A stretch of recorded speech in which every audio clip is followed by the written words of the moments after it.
세계 주요 언론들이 한국의 결단에 주목하고 있습니다. KF-21 전투기에 들어갈 독자 엔진을 반드시 완성하겠다는 한국의 의지가 국제 무대에 공개되자 미국과 영국까지 술렁이고 있습니다. 지금까지 한국은 G2사의 F414 엔진의 의존에 시치기를 띄워 올렸지만 이제는 그 굴레에서 벗어나 자국산 엔진을 개발하겠다고 선언한 것입니다. 이 소식은 단순히 기술적 문제를 넘어 정치적 파장을 일으키고 있습니다. 왜냐하면 전투기 엔진은 단순한 부품이 아니라 한 나라의 군사적 자율성과 외교적 주권을 결정짓는 핵심이기 때문입니다. 디펜스 뉴스와 에비에이션 위크는 한국의 결정을 상세히 분석했습니다. 한국이 롤스로이스나 GE와 공동 개발을 거부하고 독자 노선을 택한 이유는 지식재산권을 지키기 위함이라는 것입니다. 엔진의 설계와 최종 성과물을 철저히 국내에 귀속시키겠다는 의도는 단순한 자존심 차원이 아니라 생존 전략에 가깝습니다. 미국은 그동안 엔진 수출을 무기로 삼아 한국의 무기 수출에 영향력을 행사해왔습니다. 하지만 만약 한국이 독자 엔진을 확보한다면 더 이상 미국의 허락을 받을 필요가 없게 됩니다. 이 말은 곧 한국이 방산 외교에서 완전히 독립할 수 있다는 뜻입니다. 실제로 F414 엔진은 제연소 추력 2만 2,000파운드를 내며 KF-21 블록원에 탑재되고 있습니다. 그러나 이는 라이선스와 수출 통제에 묶여 있어 수출 시 반드시 미국의 승인이 필요합니다. 만약 한국이 국산 엔진을 완성한다면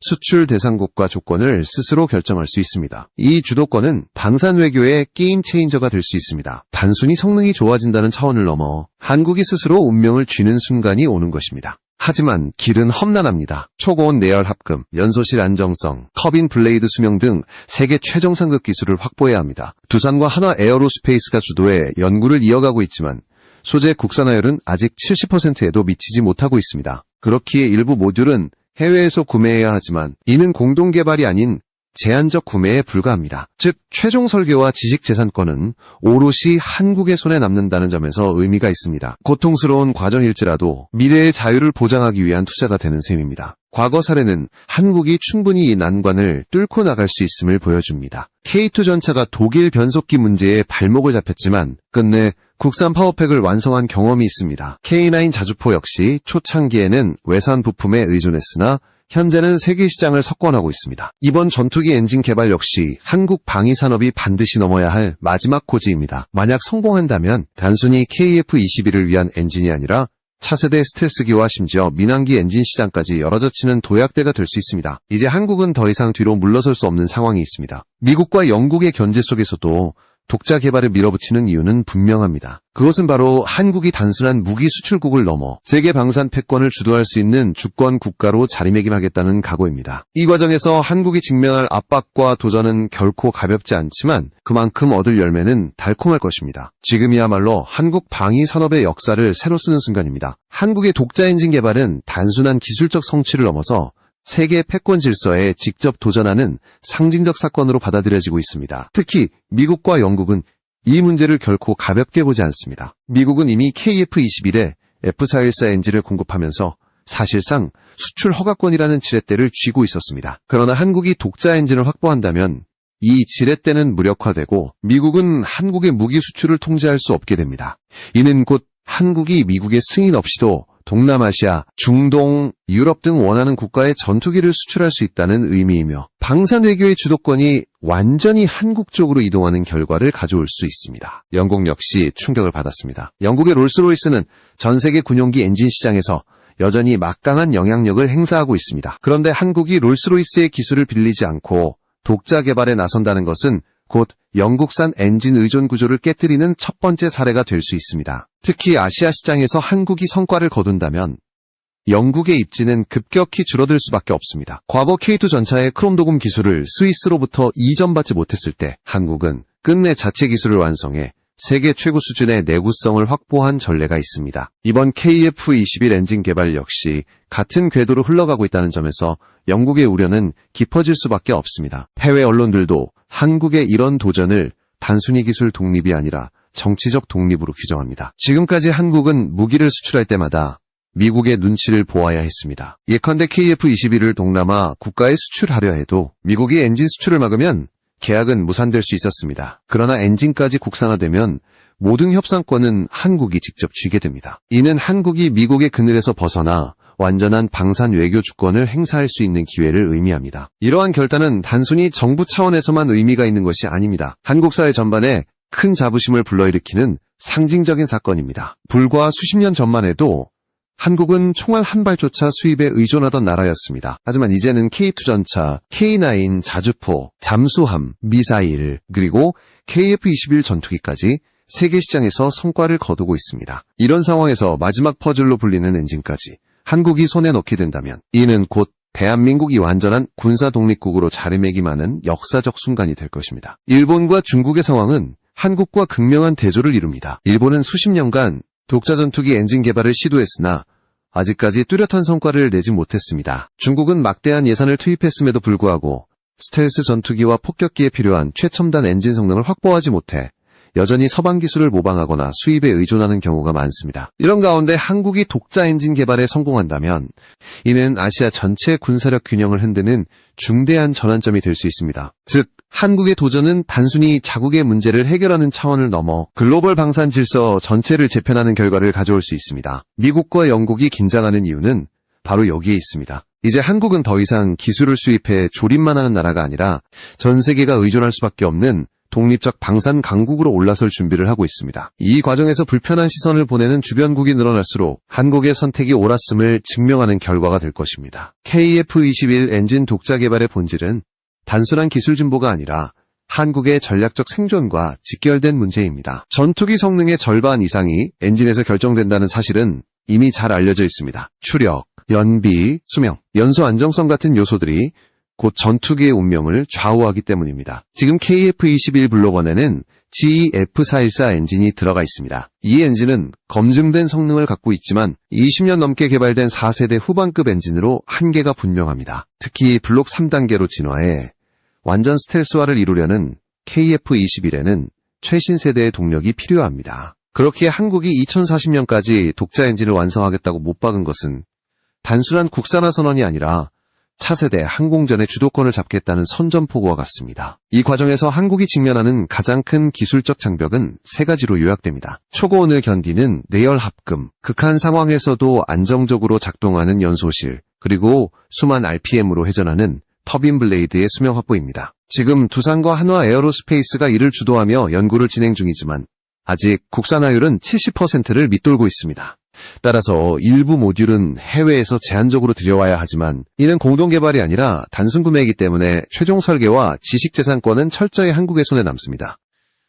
이 전략은 고통스럽지만 장기적으로는 가장 현명한 선택입니다. 단기적으로는 힘들어도 결국 자유와 주권을 보장하는 길이기 때문입니다. 과거 사례는 이미 이를 증명합니다. K2 전차가 독일 변속기 문제로 오랫동안 좌절을 겪었지만 끝내 국산 파워팩을 완성해 세계 시장에 내놓을 수 있었습니다. K9 자주포 역시 초기에 외산 부품을 의존했지만 지금은 유럽 각국이 탐내는 무기로 자리 잡았습니다. 이런 경험들이 쌓여 한국 방위산업은 위기를 기회로 바꾸는 DNA를 얻게 되었습니다. 이번 엔진 개발도 같은 흐름에 있습니다. 기술 이전이 거부될 때마다 한국은 스스로 돌파구를 만들었고 그 결과 세계를 놀라게 하는 성과를 내왔습니다. 이번에도 마찬가지일 것입니다. 게다가 전투기 엔진은 단순히 군사력 강화에만 머물지 않습니다. 항공산업 전체를 이끄는 동력원입니다. 미국과 영국이 전투기 엔진을 기반으로 민간 항공기 엔진 시장까지 장악하면서 막대한 경제적 부가가치를 창출한 것은 잘 알려진 사실입니다. 한국이 독자 엔진을 확보하면 KF-21뿐 아니라 향후 민간 항공기 엔진까지 영역을 확장할 수 있습니다. 이는 곧 국가 산업 구조 자체를 한 단계 끌어올리는 기폭제가 될 수 있습니다. 단순히 군사력이 아니라 경제력, 기술력, 외교력이 모두 상승하는 종합적 효과가 기대되는 것입니다. 이처럼 엔진 개발은 군사적 상징성을 넘어 국가적 정체성과도 맞닿아 있습니다. 일본은 국산 엔진 개발의 벽을 넘지 못한 채 수십 년을 허비했지만 한국은 끝까지 해낸다는 근성과 누적된 경험을 바탕으로 세계 시장을 흔드는 성과를 내왔습니다. 총알 한 발조차 외국에 의존하던 나라가 이제는 자주포, 전차, 잠수함, 전투기를 세계에 수출하는 국가로 성장했습니다. 마지막 남은 퍼즐인 엔진까지 완성된다면 대한민국은 누구도 부정할 수 없는 완전한 군사 독립국으로 자리 잡게 될 것입니다. 따라서 이번 도전은 한국 방산 역사에서 가장 상징적인 장면으로 기록될 수밖에 없습니다. 단순한 기술 경쟁이 아니라 국제 질서 속에서 독립된 위치를 확보하려는 의지의 표현이기 때문입니다. 미국과 영국이 불편한 시선을 보내는 이유는 바로 여기에 있습니다. 한국이 독자 엔진을 성공적으로 완성한다면 이는 곧 기존 패권 국가들의 질서를 흔드는 사건이 될 것입니다. KF-21 엔진 독자 개발은 단순한 자존심의 문제가 아니라 국제 무대에서 한국의 위상을 다시 쓰는 사건으로 다가오고 있습니다. 특히 미국과 영국은 이 상황을 매우 예민하게 바라보고 있습니다. 미국은 지금까지 KF-21에 들어가는 F414 엔진을 무기 삼아 한국의 수출을 통제할 수 있었습니다. 하지만 만약 한국이 국산 엔진을 확보하면 미국은 더 이상 허가권을 무기로 사용할 수 없게 됩니다. 이는 곧 한국이 KF-21을 원하는 국가에 자유롭게 수출할 수 있는 상황을 만들어내며 한국 방위산업이 한 단계 도약하는 계기가 될 수 있습니다. 한국은 단순히 군사장비의 생산국에서 벗어나 방산 외교를 주도하는 위치에 오르게 되는 것입니다. 영국 역시 충격을 피할 수 없습니다. 롤스로이스는 세계 전투기 엔진 시장에서 독보적인 존재로 자리해왔지만 한국이 그들의 기술 협력 제안을 거부하고 독자 개발을 고수하면서 영국은 아시아 시장에서의 영향력이 크게 위축될 가능성이 커졌습니다. 특히 한국이 성공적으로 엔진을 개발해낸다면 이는 전 세계적으로 영국 엔진 의존이라는 고정관념을 깨트리는 첫사례가 될 것입니다. 영국의 입장에서 한국의 결단은 단순한 대신이 아니라 자신들의 전략적 지반을 해외 매체들이 분석한 한국의 행보는 것입니다. 단순한 기술 독립을 넘어 정치적 독립으로 이어집니다. 그동안 한국은 무기 수출 때마다 미국의 허락을 받아야 했습니다. 미국이 엔진 수출을 막으면 수출 계약이 무산되는 일이 반복되었습니다. 그러나 이제 한국은 엔진 국산화로 수출 주권을 직접 쥐게 됩니다. 이것은 단순한 수출 문제가 아니라 외교적 협상력, 나아가 국가 안보의 독립성을 의미합니다. 이 과정에서 한국이 얻는 자부심은 국민적 차원에서도 크나큰 의미를 갖습니다. 실제로 한국 사회는 이 사건을 국가 정체성과 연결된 문제로 인식하고 있습니다. 불과 수십 년 전만 해도 한국은 총알 하나조차 외국에 의존했지만 지금은 세계가 탐내는 첨단 무기를 수출하는 나라로 바뀌었습니다. K9 자주포가 유럽 각국에 수출되고 K2 전차가 폴란드와 대규모 계약을 체결하는 시대입니다. 이런 흐름 속에서 마지막 퍼즐인 전투기 엔진까지 국산화된다면 이는 곧 대한민국이 완전한 군사 강국으로 자리매김하는 순간이 될 것입니다. 주변국들의 반응도 심상치 않습니다. 중국은 이미 H-20 스텔스 폭격기와 젠16 전투기를 앞세워 공세를 취하고 있습니다. 하지만 만약 한국이 독자 엔진을 확보하게 된다면 공군력의 균형은 더욱 복잡해질 수 있습니다. 일본 또한 차세대 전투기 개발을 앞세우고 있지만 이미 K2 전차와 KF-21의 수출 성과에서 한국에 밀리고 있습니다. 한국의 성과가 쌓일수록 일본의 국산화 실패는 더 두드러지고 중국의 기술적 한계는 더 선명해질 것입니다. 결국 한국의 독자 엔진 개발은 단순히 새로운 무기를 만드는 차원을 넘어서 국제 정치 질서를 재편하는 잠재력을 갖습니다. 미국과 영국이 긴장하는 이유는 한국의 성공이 그들의 방산 패권에 직접적인 도전이 되기 때문입니다. 한국은 이제 단순한 동맹국이 아니라 때로는 경쟁자로도 받아들여질 수 있는 존재로 성장하고 있습니다. 이 변화가 현실이 될 경우 한국은 아시아의 군사 균형을 넘어 세계 군사 패권의 한 축으로 자리 잡을 수 있을 것입니다. KF-21 엔진 국산화는 대한민국 방산산업이 반드시 넘어야 할 마지막 관문으로 불립니다. K2 전차의 파워팩 개발 과정에서 독일 변속기 문제 때문에 수년간 지연을 겪었고 K9 자주포도 초기에는 일부 핵심 부품을 수입에 의존해야 했습니다. 그러나 끝내 기술 장벽을 돌파하고 독자 시스템을 완성한 경험이 있습니다. 이 과정에서 한국은 외국의 거절을 오히려 전화위복으로 삼으며 기술 독립을 이루어냈습니다. 이번 엔진 개발도 같은 길을 걷고 있습니다. 외국이 기술 이전을 거부할수록 한국은 더 강력한 독자 노선을 선택해 세계를 놀라게 하는 성과를 만들어내고 있는 것입니다. KF-21은 블록 1, 블록 2를 거쳐 2030년대 중반 블록 3단계에서 완전 스텔스화를 목표로 하고 있습니다. 그러나 블록 3의 성능을 최대치로 끌어올리려면 미국산 F414 엔진만으로는 한계가 있습니다. 이미 F414는 개발된 지 20년이 넘었고 추력과 연비, 수명 면에서 최신 트렌드를 따라가기 어렵습니다. 차세대 전투기 시장에 진입하기 위해서는 새로운 독자 엔진이 필수적입니다. 그렇기에 한국은 단순히 F414를 대체하는 수준이 아니라 2040년까지 미국 차세대 NGAD 엔진과 대등하거나 그 이상의 성능을 내는 엔진을 완성하겠다는 장기 목표를 세운 것입니다. 전투기 엔진은 항공산업 전체를 먹여 살리는 핵심 기술입니다. 미국과 영국이 전투기 엔진을 기반으로 민간 항공기 엔진 시장까지 장악하며 국가 경제에 막대한 부가가치를 창출한 것은 대표적인 사례입니다. 한국 역시 독자 엔진을 완성한다면 군사력 강화를 넘어 민간 항공 엔진 분야로 진출할 수 있습니다. 이는 국가산업 구조 전반을 한 단계 끌어올리는 효과를 가져올 것입니다. 방산에서 시작된 기술력이 민간 항공, 우주 항공까지 확장되며 한국은 진정한 항공우주 강국으로 도약할 수 있습니다. 주변국들의 시선도 점점 날카로워지고 있습니다. 중국은 H-20 스텔스 폭격기와 같은 전략 무기를 앞세우며 군사적 영향력을 확대하려 하고 있지만 여전히 엔진 분야에서 뚜렷한 성과를 내지 못하고 있습니다. 일본 역시 차세대 전투기 엔진 개발에 수십 년을 쏟아부었지만 아직까지 서방 기준을 충족하는 성과를 보여주지 못하고 있습니다. 반면 한국은 불리한 조건 속에서도 꾸준히 독자 기술을 완성하며 세계 시장을 장악해 나가고 있습니다. 이러한 대조는 한국의 성과를 더욱 빛나게 만듭니다. 즉, 한국이 독자 엔진 개발에 성공한다는 사실만으로도 아시아의 군사 균형은 크게 흔들릴 수 있습니다. 더 나아가 미국과 영국의 방산 패권에도 직접적인 영향을 줄 수 있습니다. 이제 한국은 단순히 무기를 잘 만드는 나라가 아니라 기존 강대국들과 어깨를 나란히 하는 독자적인 방산 강국으로 부상하고 있습니다. 이 여정의 끝에 한국이 얻는 것은 단순한 엔진 하나가 아니라 국가 주권과 산업 주도권, 그리고 국제 질서 속에서의 독립적 위치일 것입니다.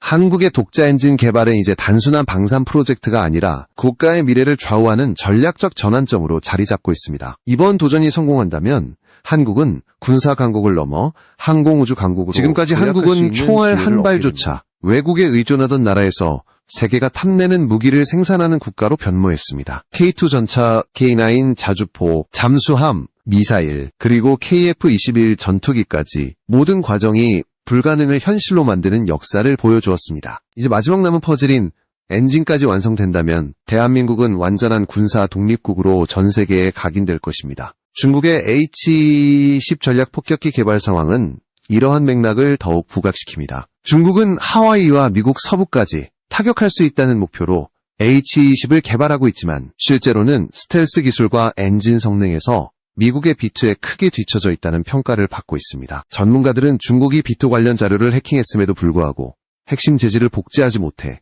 현대방공 레이더에 여전히 노출된다고 분석합니다. 결국 외형은 거대하지만 성능은 1950년대 쿵식 계열 폭격기와 크게 다르지 않다는 것이 현실입니다. 이는 엔진 기술이 군사력의 본질을 결정한다는 사실을 다시 한번 보여줍니다. 중국의 경우 물량 공세와 국가 차원의 집중 투자를 통해 한계를 극복하려 하고 있습니다. 그러나 첨단 기술에서 서방을 따라잡기에는 여전히 긴 시간이 필요합니다. 반면 한국은 물량이 아닌 기술력과 집념으로 길을 개척해왔습니다. 수십 년간 축적된 경험과 실패를 딛고 얻은 성과는 단순한 카피가 아닌 진정한 독자적 성과입니다. 이런 맥락에서 한국의 독자 엔진 개발은 주변국의 경계심을 불러일으키고 있습니다. 중국과 일본 모두 한국의 성과를 주시하며 불안감을 감추지 못하고 있습니다. 앞으로의 목표는 더욱 명확합니다. 한국은 단순히 F-414를 대체하는 수준에 머무르지 않고 2040년까지 미국의 차세대 NGAD 엔진과 동등하거나 그 이상의 성능을 내는 엔진을 완성하는 것입니다. 이 과정에서 확보되는 내열 합금, 연소 안정성, 터빈 기술은 민간 항공과 우주 항공으로 확장될 수 있습니다. 즉, 군사적 독립을 넘어서 국가 산업의 체질 자체를 바꾸는 계기가 되는 것입니다. 이는 단순한 방산 프로젝트가 아니라 대한민국을 항공우주 산업 강국으로 끌어올리는 국가적 프로젝트입니다. 국제 질서 속에서 한국이 맞닥뜨릴 압박은 분명 클 것입니다. 미국과 영국의 견제, 주변국의 경쟁, 기술적 난관이 모두 존재합니다. 그러나 한국은 이미 수많은 한계를 극복하며 여기까지 왔습니다. 이제 남은 것은 의지를 행동으로 옮기는 일뿐입니다. 만약 한국이 이 목표를 달성한다면 세계는 더 이상 한국을 단순한 신흥 방산 국가로 보지 않을 것입니다. 한국은 미국, 영국과 어깨를 나란히 하는 새로운 항공우주 강국으로 인정받게 될 것입니다. 이 모든 여정의 끝에 서 있는 질문은 단 하나입니다. 과연 대한민국은 스스로의 힘으로 하늘을 지배할 수 있을 것인가? 답은 이미 역사가 보여주고 있습니다. 불가능을 가능으로 바꿔온 한국의 길은 이번에도 다르지 않을 것입니다. KF-21 엔진 독자 개발, 그것은 단순한 기술의 문제가 아니라 국가의 운명을 스스로 개척하겠다는 선언이자 미래 세대에게 남길 가장 값진 유산이 될 것입니다.